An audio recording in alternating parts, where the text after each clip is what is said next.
red on the rock, coming center. Yeah, you can start in.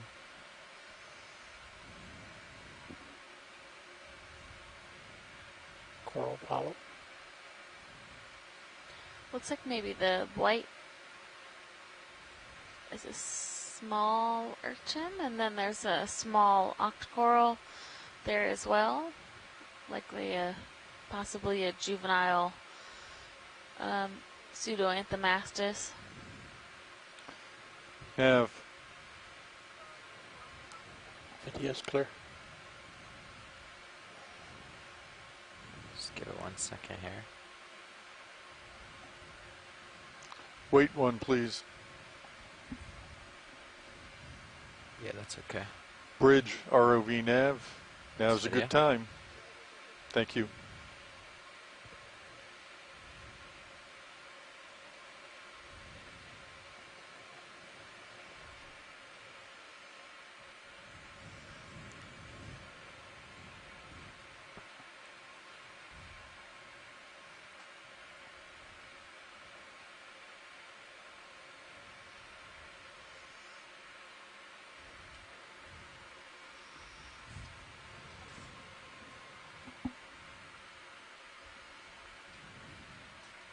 Lots of in situ rocks here, but none of them are red, unfortunately. Yeah, well, that's okay. Probably be hard to collect one here anyways. Actually, it's nice hard substrate. It's quite easy to grab from this. Oh, okay. Yeah, if they all features. seem But stuck. They don't seem interesting enough to go for it, maybe. I need another 5 or 10 meter hop to get a little closer. Yeah, I'll probably do 10. Hopefully it's leveling out and further away. Yeah, okay.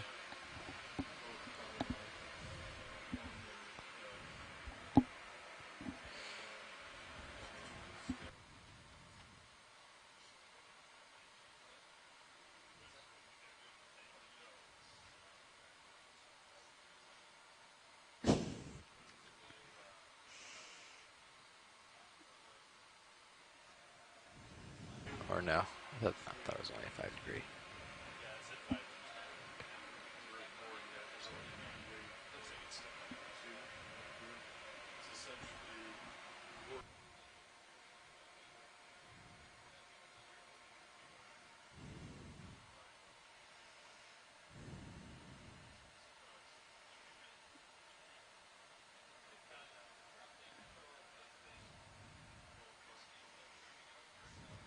Gonna do a quick pilot swap here, or a little bit of a change out, and we will be continuing on. Today we are diving until about 15:30, so we have about an hour, maybe a little bit less of bottom time. We've been working our way up this part of the Currituck landslide. And bridge. We started today around 1,650 meters, and we're currently at 1,530 meters. It was relatively segmented on the downslope, and as we've reached this higher slope area, there's been these kind of large boulder canyon. Yeah, basically a face of the landslide where stuff just went tumbling down.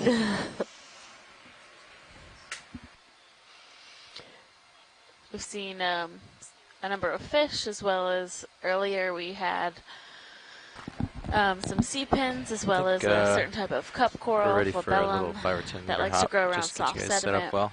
And then as we moved our way up these rocks, yeah, they just finished that. we haven't seen too much that's been growing on them or crusting, and it but still might shift, so we've seen a couple of resingent sea stars up in the current. Just cool down, so they're done with that move. And we just saw an octopus. So I would do a number of different types of sponges that we've seen on these. A lot of small ones. We've seen a couple larger type sponges on these rocks.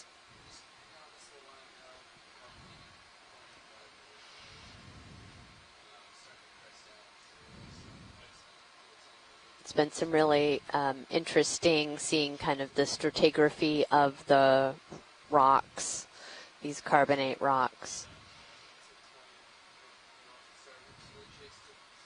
Lots of brittle stars.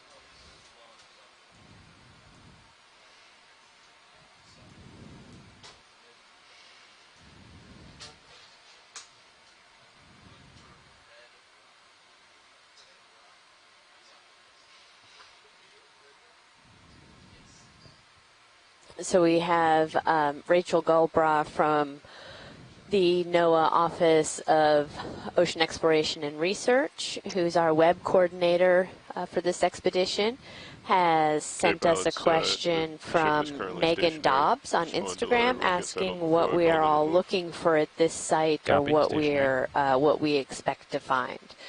So as we mentioned, that this is the Currituck Landslide, and a very large portion of the continental shelf on the southeast or this eastern Atlantic margin. So Jeff said went, 10 meters. You know, an underwater landslide is a landslide under the ocean, and something triggered this to become unstable and shifted downward. Wow, that's a cool view. That is really cool view. No, it's.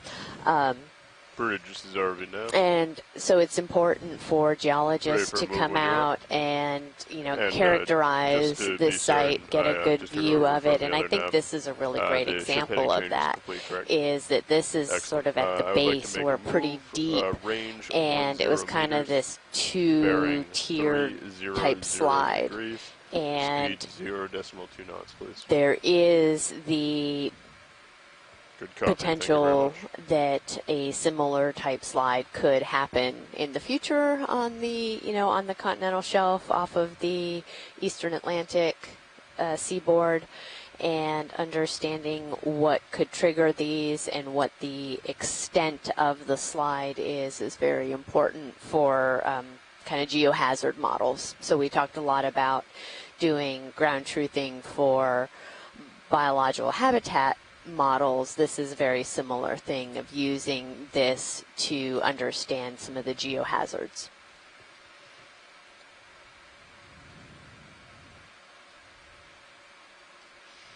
And I don't know what we really expected to find. I mean, I guess we had hoped to see some of this type of vertical shear kind of cliff features, but honestly, I didn't expect to find this. Yeah, this is pretty drastic, and we came to the steepest slope that we could find from our bathymetry data, and this is quite steep. We generally expect to see some sessile, so organisms that live stuck onto surfaces is essentially what sessile means. And we have not really seen much actually growing using this rock as a surface to settle on. And that can be for a number of reasons. But it is an interesting observation to know that just because this rock is here does not necessarily mean that or wherever you have hard rock does not mean you're going to have the coral and sponge communities that we see at some of the other sites. Yeah, there's a lot. You have to have the habitat, the place that they can attach to, but then you also have to have a consistent flow of nutrients, food for those organisms, and we are sort of just to the west of the main axis of the Gulf Stream, so maybe this is just a particular area where the currents aren't consistently providing food. Right, and or larvae, so the first step is there to be actual individuals to settle, and it's just a curious place to not have any of this inhabited by sponges or corals. Yeah. Generally you get one or the other.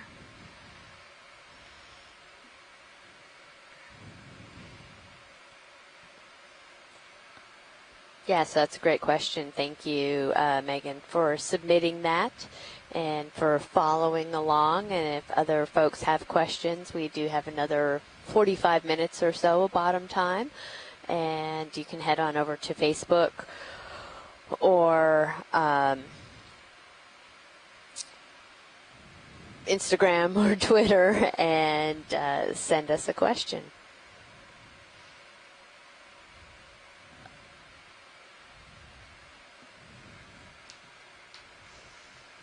Yeah, and Bob Carney on our chat also brought up a good point that we're out here working in the East Coast doing these habitat characterizations, not only for just the scientific community that's interested in it, but any plans to renew oil and gas prospecting or development along the East Coast requires this type of characterization. So time spent really trying to understand what's in these areas, if there need to be protections put in place before those plans move forward in any way. And so this project with the Okeanos, as well as our work with the Deep Search Project, which is a collaboration between BOEM, USGS, and NOAA, is to come out and try and do a lot more of this characterization and spend more time with eyes on the seafloor to get a better understanding of what is out here. Yeah.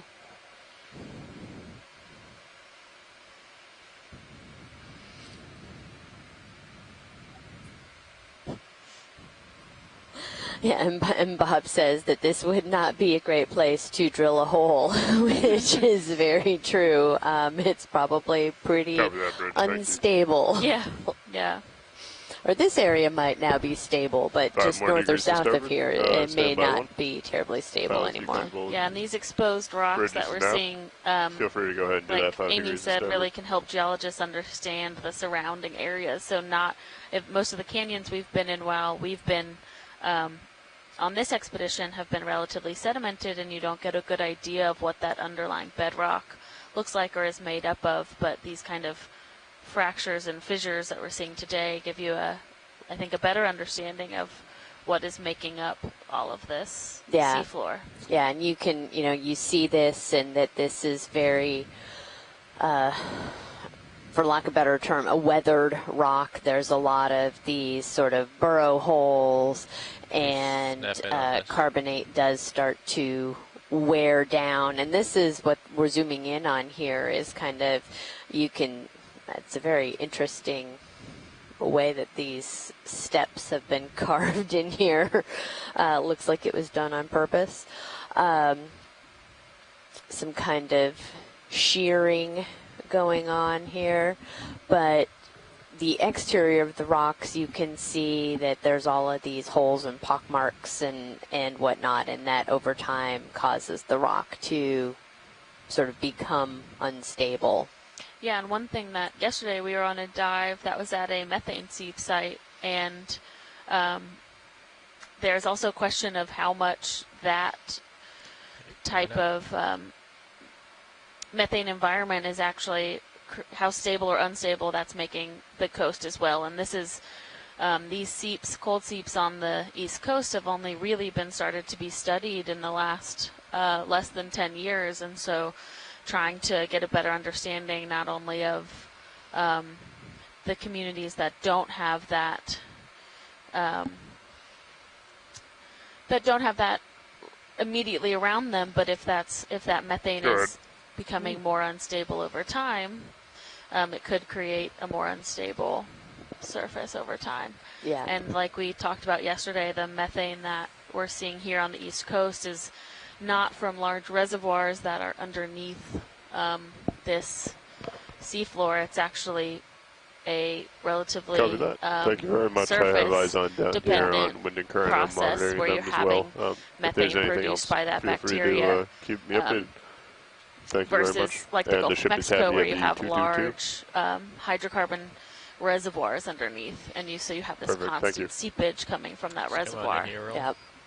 Yeah, and if the East Coast, we have, this is the hard rock underneath, but on top of it is a lot of sediment that's been delivered to the continental shelf over time, and it's estimated that this particular landslide occurred somewhere between 25 and 50,000 years ago, when sea level was a couple hundred meters lower than it is today. So there was a lot of sediment being deposited, and something kind of triggered this. It was inherently unstable, and something triggered it, either too much sediment load or some type of earthquake, and all of this just let go. And this particular landslide has actually been compared to some of the landslides that have been seen in recent years in, like, the state of Washington. Was that the Oso, Washington landslide, I believe? So understanding even some of these undersea dynamics can help us understand some of the on-land mass movement dynamics.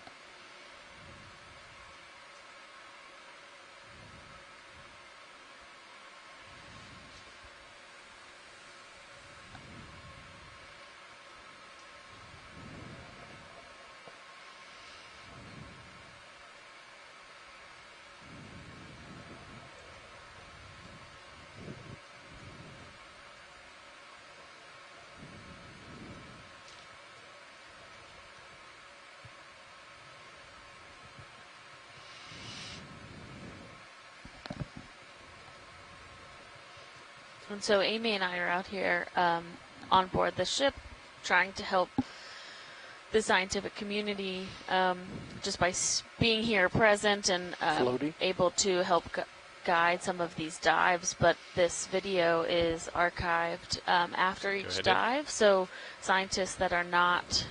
Ooh, that's an interesting jellyfish. It's pretty tight. It's just kind of floating along. But scientists that are not necessarily able to participate at this moment, because we all live very busy lives, are able to go back and rewatch this video and do some of that characterization post the actual cruise or expedition. So this resource of being able to have a couple scientists at sea and then a broader community on shore is one of the really big impacts of this Okeanos Explorer program. Whoa, that was really cool. Wow, how it really retracted those tentacles. And now it's just like a little bloop. Lost it.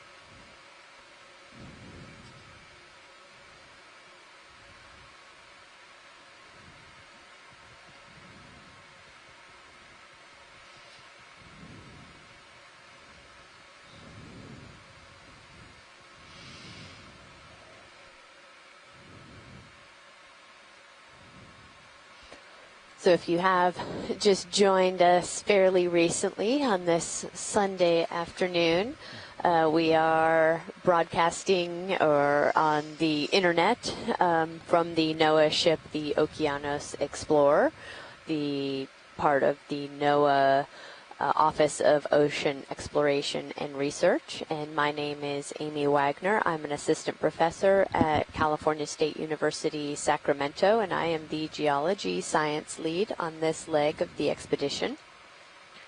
And my name is Alexis Weineck. I am the biology science lead on this leg of the expedition, and I am from Temple University in Philadelphia.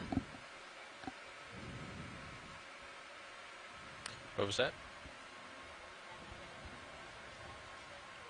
Sure. So this is Joshua Carlson. I'm piloting D2 right now. Sitting co-pilot, Levi Unima. As navigator, Lars Murphy. And in the far right is Roland Bryan, and in the back... I'm Emily Narrow in the video clipping chair, and we are all with the Global Foundation for Ocean Exploration. Probably good for another 10 meters. Thank you all. There's an octopus to the left. Still feeling the 300. You go 310. 310. Copy that. Just trying not to interrupt. I'll call it in right now. Bridge is very over now. Unlikely their pilot would pass up. Looking for another move. You ready? Yes. Range 10 meters, bearing 1310 degrees. Usually we have the reverse Speed issue. 0.2 knots, please. Had to get off the octopus. Good copy, thank you.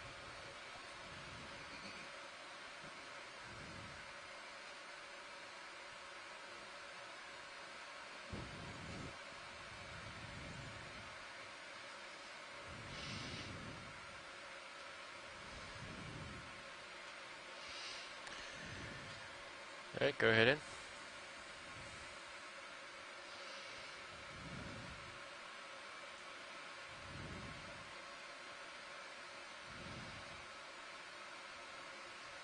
Looks like we have another warty octopus. Appears to be very still. The last one we saw was quite active, stretching out, crawling around on the cliff face.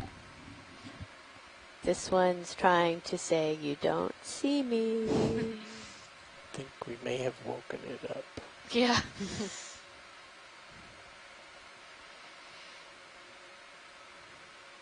Like, do you mind? That one looks kind of some interesting lines up there on the head. You see the dark purples? Yeah. Maybe scarring.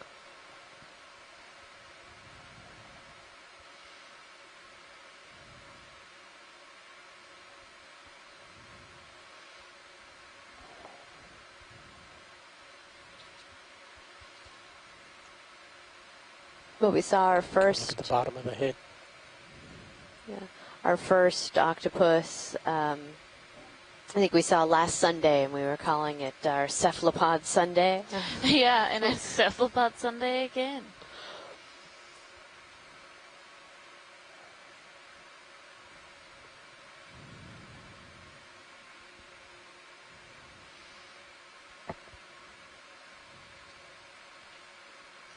Yeah, and these close-up views really help our scientists on shore that are either watching or go back and watch this video for identification.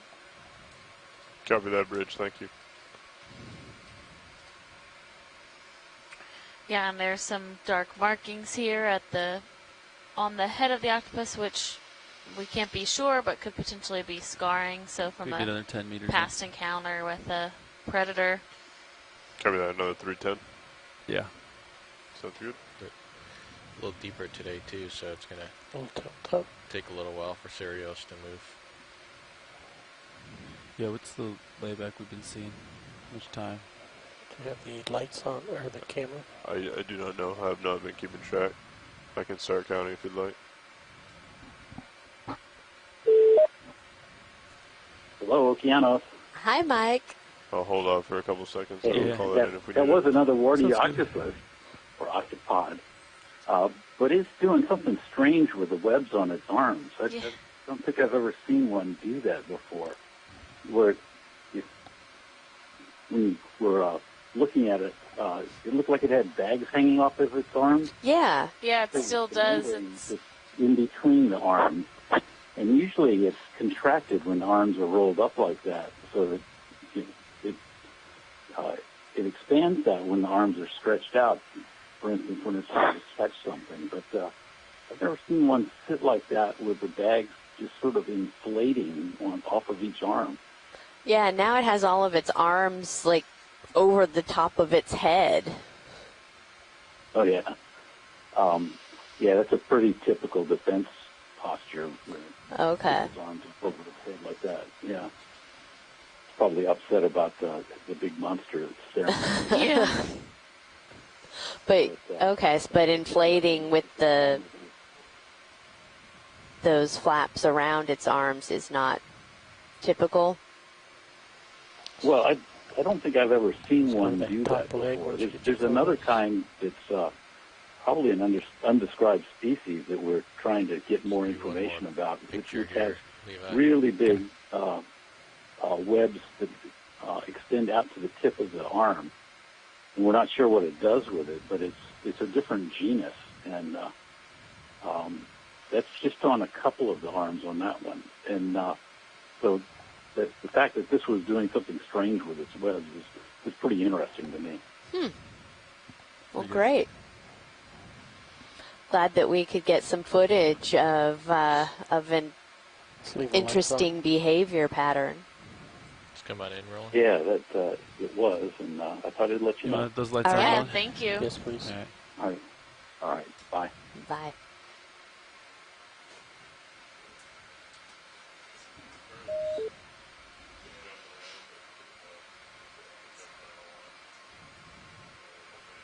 So that was Mike Vecchione calling in from NOAA. What's up? Done a lot of work with cephalopods, octopods, and squid. Just tilt up and look at the bags on the arms. Actually has its suckers like stuck on itself.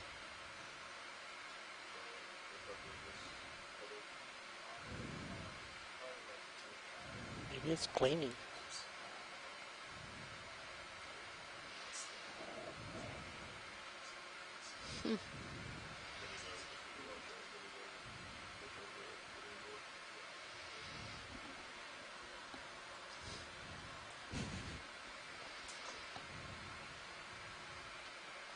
No, I think it's a male. See the modified yep. arm on the right?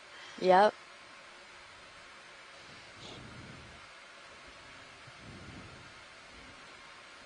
They're looking at the arm that's coming down from the upper left. Yeah, Or bottom right. I see it rolling.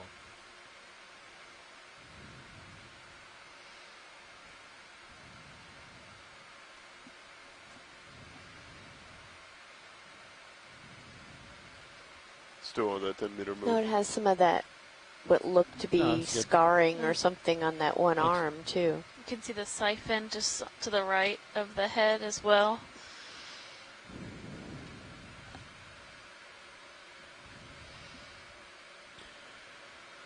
Maybe once we're done with this, we can call it 10. Video is clear.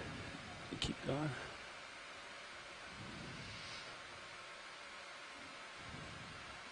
Yeah, you can call another 10 if you want.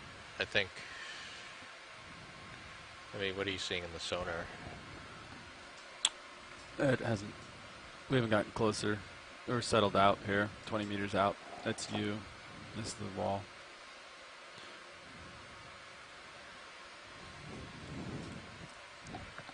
Lights are clear.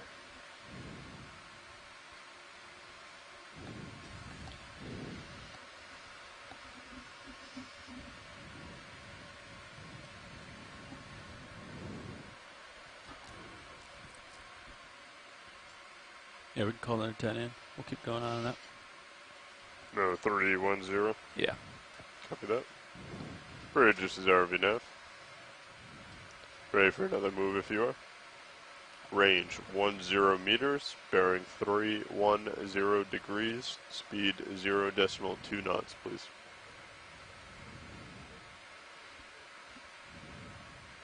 Good copy, thank you. Is that another octopus under that ledge? Or maybe a fish? I just want all the octopus.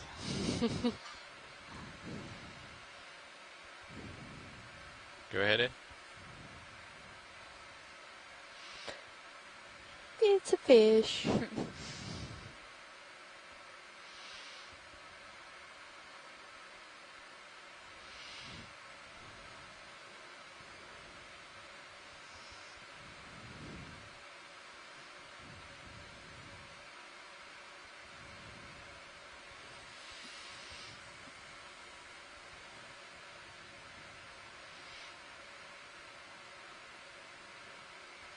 Great, thank you.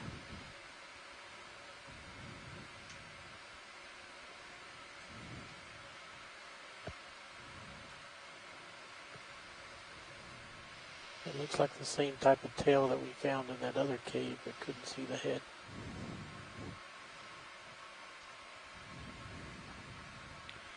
What's our off bottom time, Lars? It's 1900. Off bottom is 1940. Okay.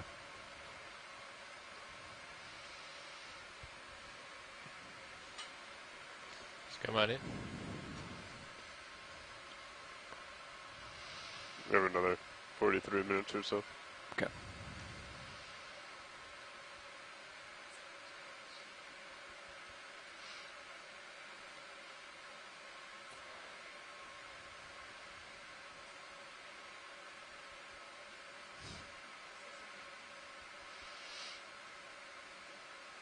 Could it possibly be a message in a bottle?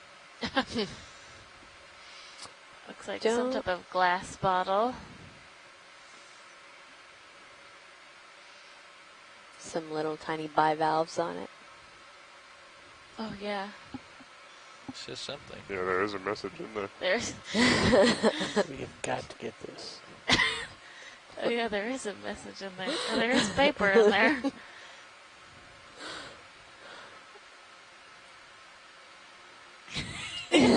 Science. It looks like it has Nav's name written on it.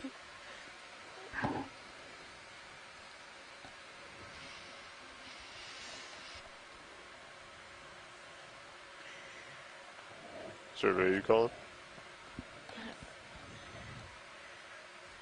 Let's come back in. Time off bottom is 1941. Let's kick on the extra lights.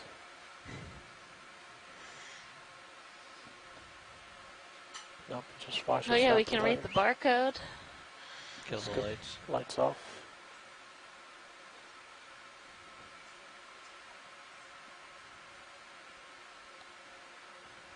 I don't know what it says. Like someone just probably threw trash in there. Maybe. Yeah, that's possible. I think we're good to carry on. Okay.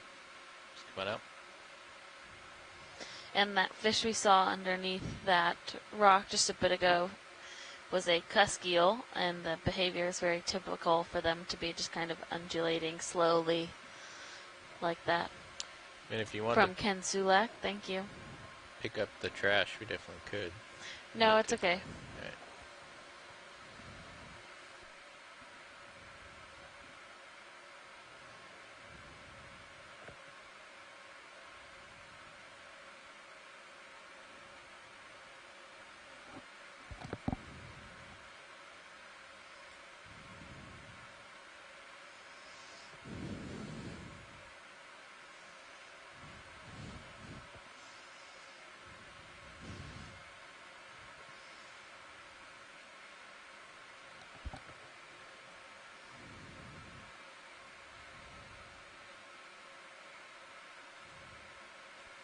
Copy that, Bridge. Thank you.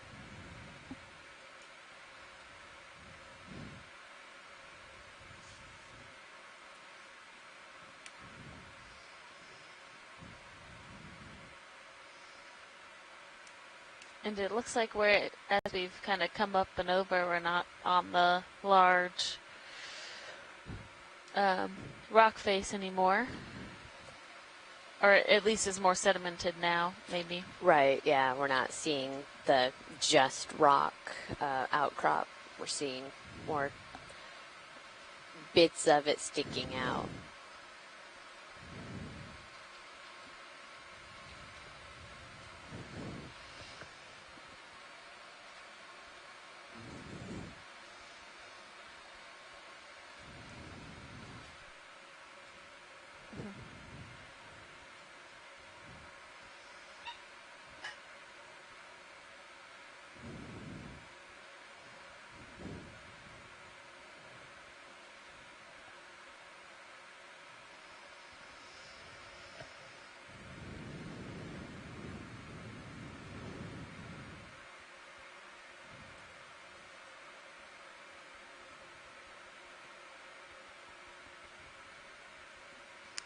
So, That is an overhang. yeah, a nice large rock here.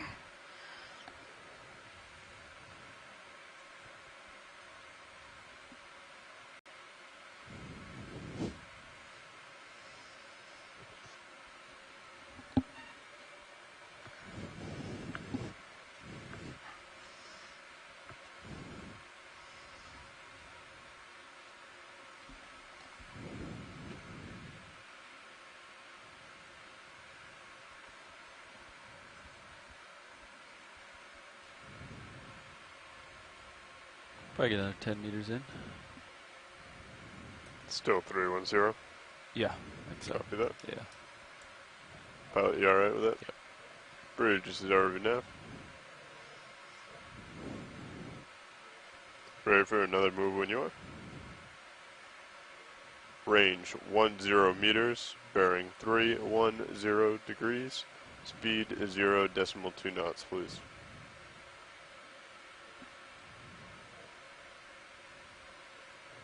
Good copy, thank you.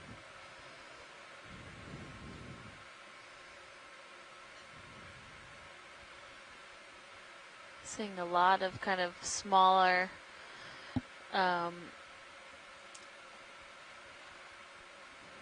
smaller rock pieces here along with the larger ones versus earlier when we were really just on that large rock feature.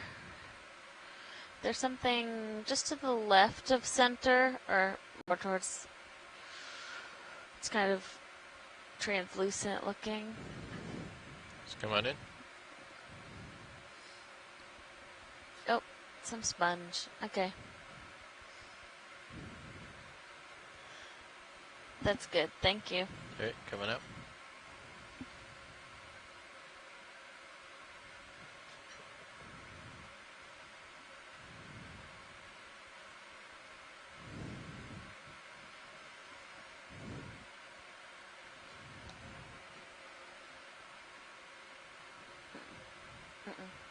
Oh. It's a big granite. Just to the Waiting for left. signature. Sorry, just to the left.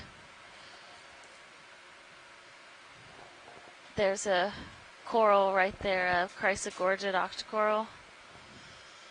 Ah, I see it. Coming in.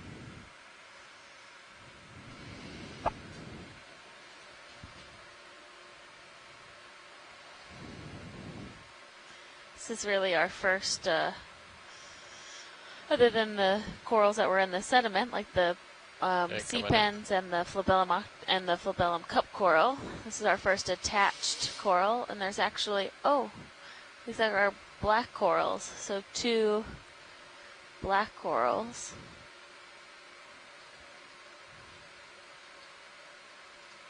And then, yeah, what's that? Is that a spoon worm? It is. Oh my that goodness. Really long proboscis in the back. We saw some of those a couple days ago, but extended only a couple centimeters. Yeah, that spoon worm is extended quite far. So we have some brittle stars and some squat lobsters here. Oh my goodness gracious.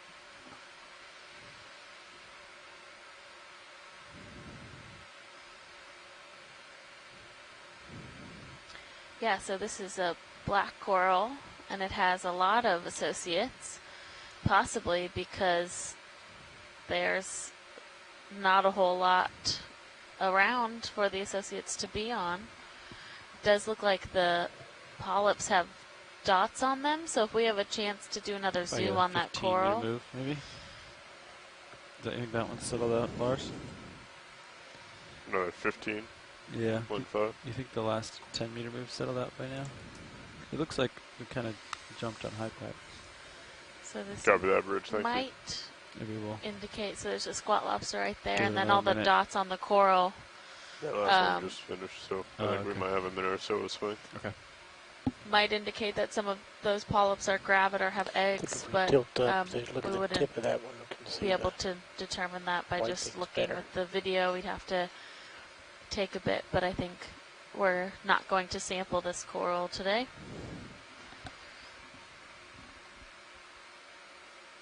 Try the extra lights if you really wanted them. No? Okay.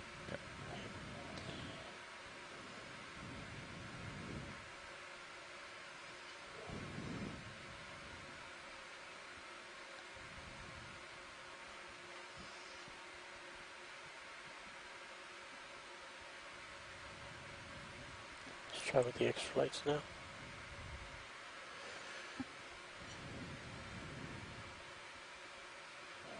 Here we go.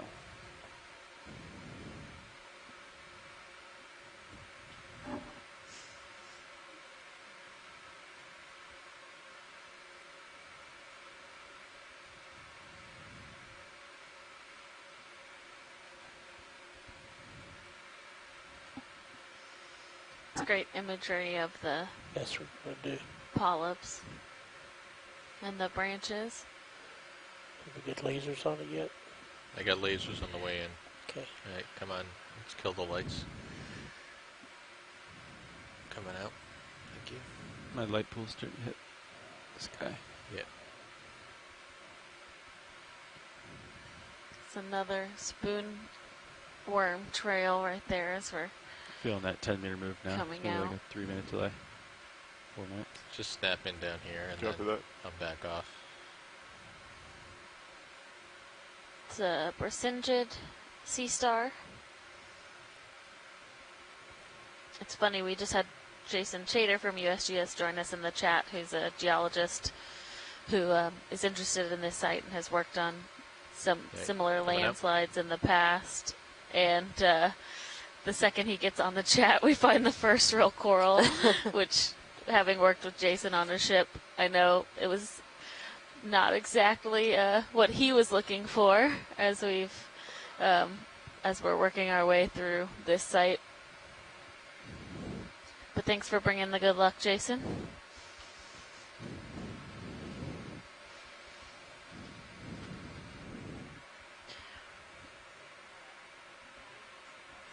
Go ahead.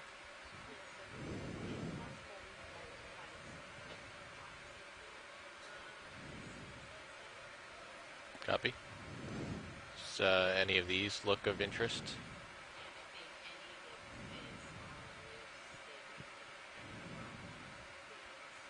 Are we full wide rolling? Yes, you are. Okay, copy.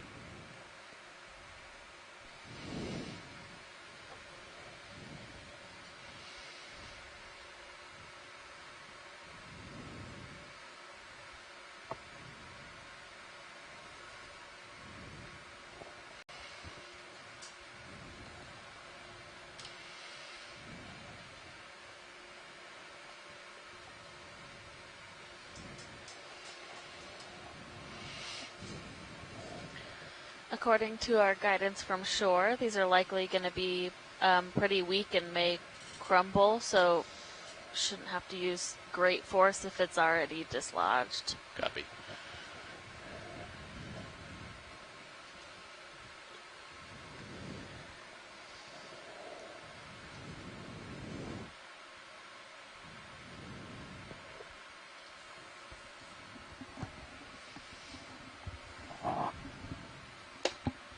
Do we have anything in the rock boxes? We have nothing in the rock boxes. Both are free. Hydraulics are up. Ship is stationary. Copy.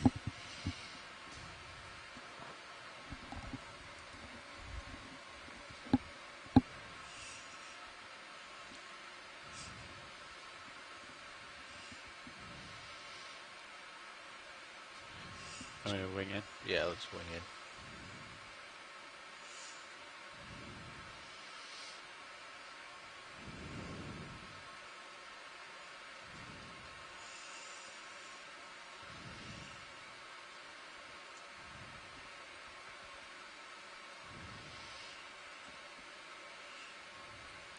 Afraid to poke it because it'll knock it down the wall.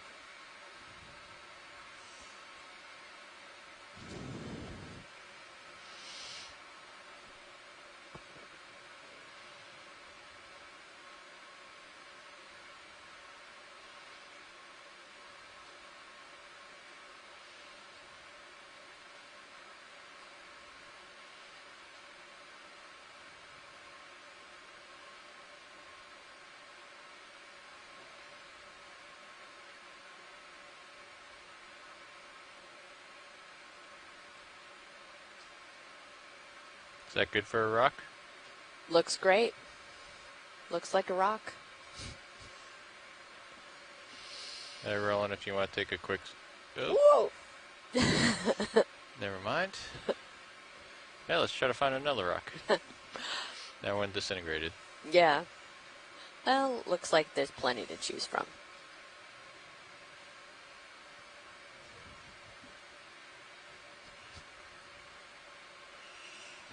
Mini Zeus up. Holding.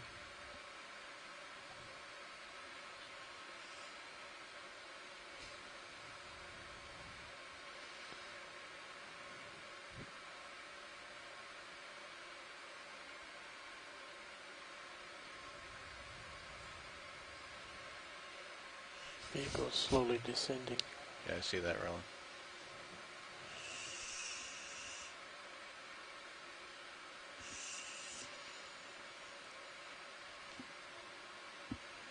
Bring the rock box in again. Copy. No, just stand by.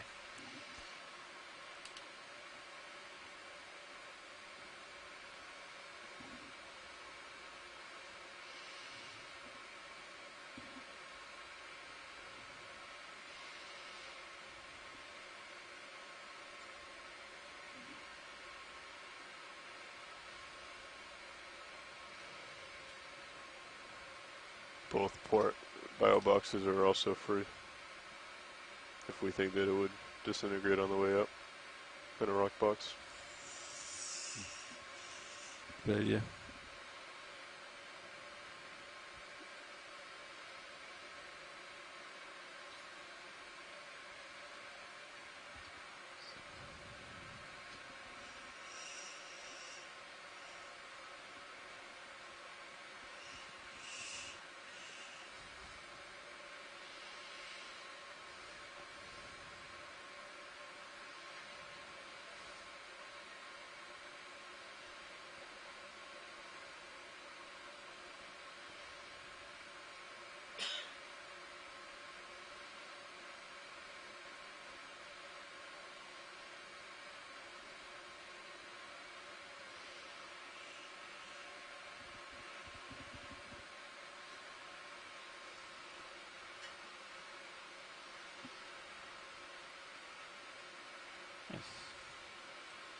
Okay.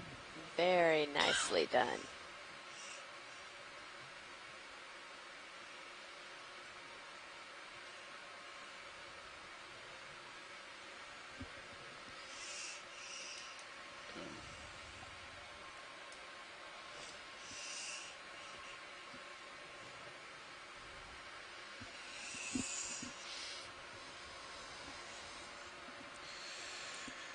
Thank you, co-pilot. Yep. Thank you, pilots. You're welcome. Did you get the waypoint, Lars? Yeah, you got it. The what? The waypoint? Oh yeah, for the sample? Yeah, I already got it.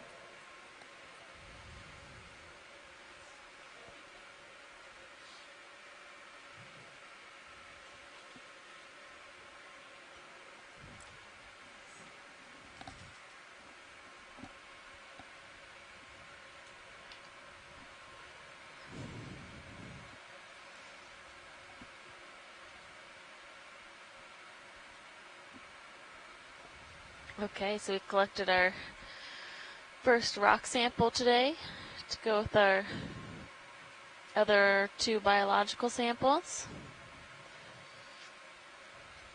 We are just above 1,500 meters right now. We're currently at explore first. 1,497. Okay. And working our way up. So 10 meters, We started today at 310. around 1,650 meters. 320. And we are about 70 miles off of the coast of North Carolina at the Currituck underwater landslide today. Bridge, this is ROV nav. Ready for another move if you are. Range 10 meters, bearing 325 degrees. Speed 0.2 knots, please.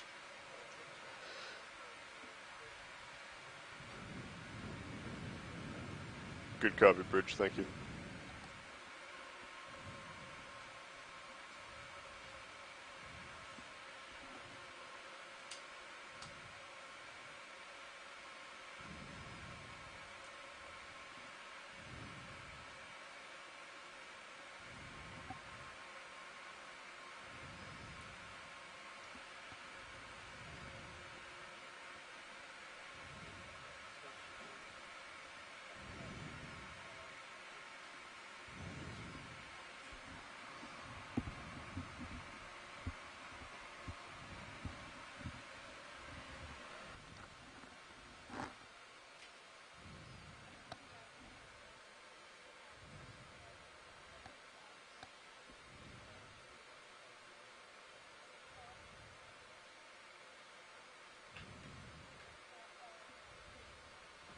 Big starfish. Oh yeah, coming around the corner there. Good to get a nice zoom on that. I don't think we've seen one of those today.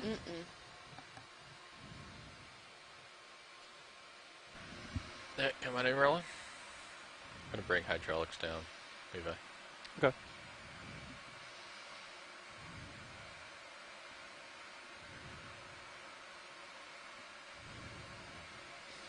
Laser's clear. Yep. I'm gonna get closer here, rolling. I'm pretty far out. A little bit to the left. Very interesting I think we got enough texture. Distance detail on this. Unless you want to get closer. I can't hear you, rolling. Sorry. I said I think we got enough light and detail from this distance unless you want to get closer. I'm fine with that.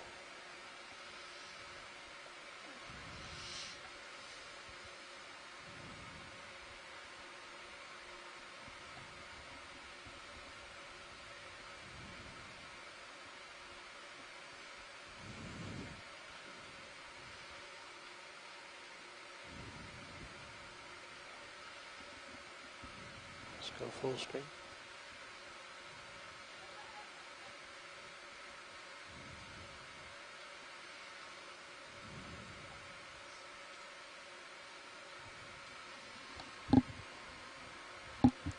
Right, it's coming up. Great. As long as we had lasers coming in, then I think we're good. We did? Yes. Copy that, Bridge. Thank you. Pilots, that move is completed. So it takes you about 3 minutes to feel the swing. Yeah. 1920. Also, we have 20 more minutes on bottom. Copy. No, I think we're getting to the top of the rocky section.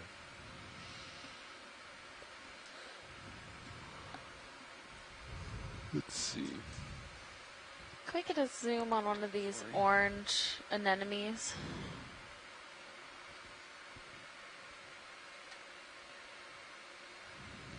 Come on in, roll.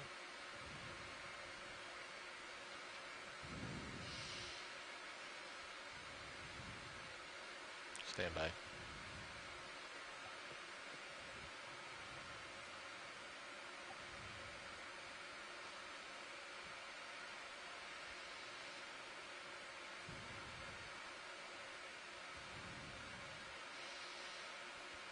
That's great, thank you.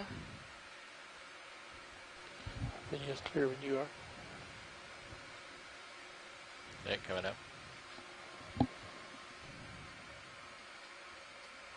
So yeah, I'm starting to move. So yeah, 2 minutes, I think, from like end of move. So I'm not sure. Yeah. About 10 meters.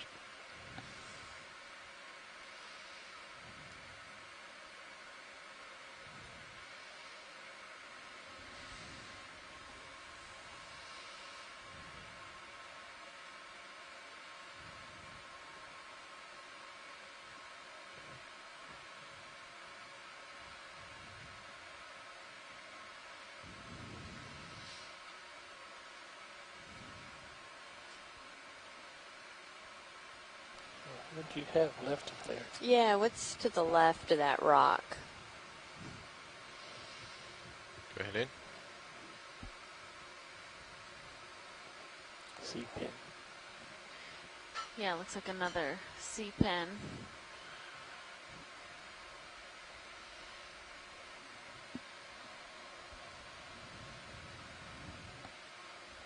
Video's clear. Coming up.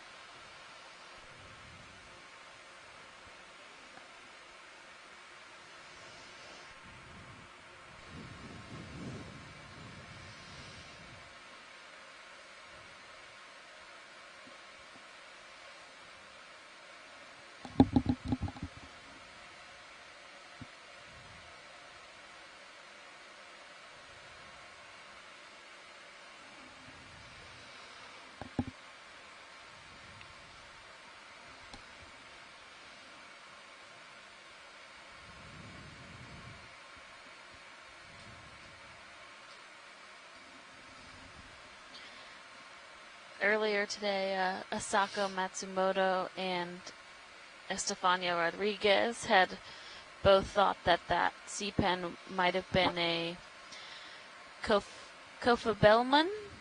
That's my best pronunciation. But has those large polyps, but not the long stalk that we saw earlier with the Umbellula. I don't think this is dust I've made.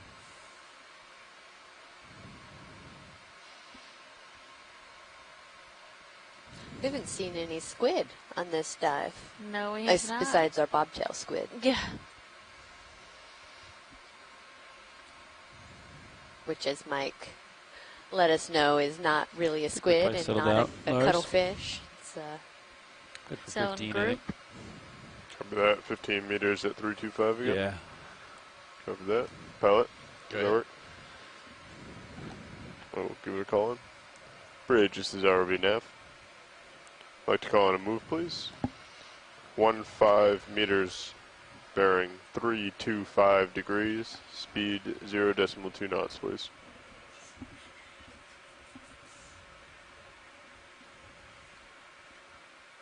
Good copy, thank you.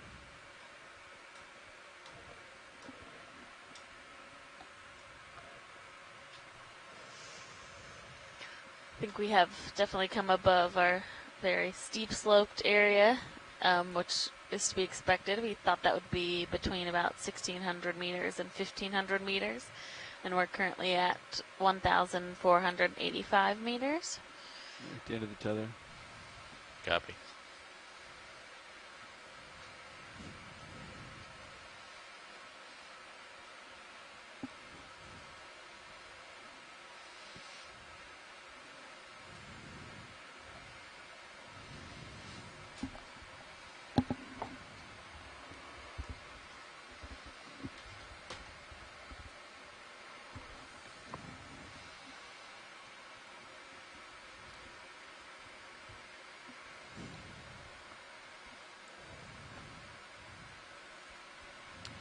We get a cup coral in canister 1? Yes. Cool.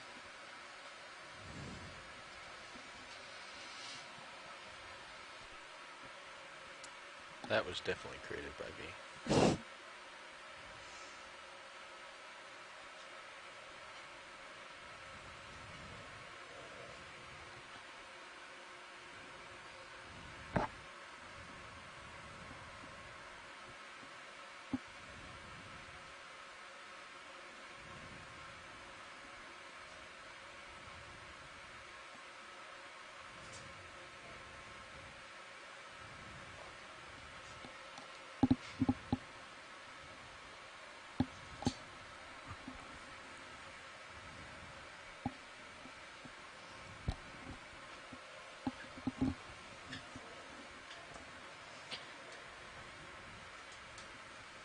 Chris Ma on the chat has said that that sea star we saw a little bit ago was Neomorphaster, and this would be the southern range limit, he believes, recorded, so that's cool.